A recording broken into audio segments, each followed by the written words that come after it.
Hello Techies, welcome back to my YouTube channel Code.it, a solution to your problems.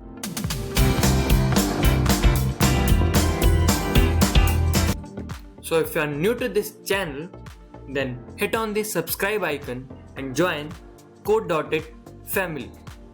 So today in this video, we'll learn how to unmask any saved password.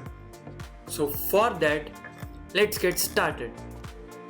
So go to a website where you saved your password, then click on the password, then here fill it up, then right click on it, go to inspect. Here it is input type, that is written in HTML.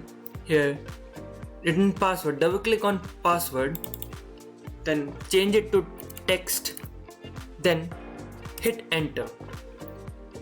So after you hit enter, this input bar is changed into text instead of password.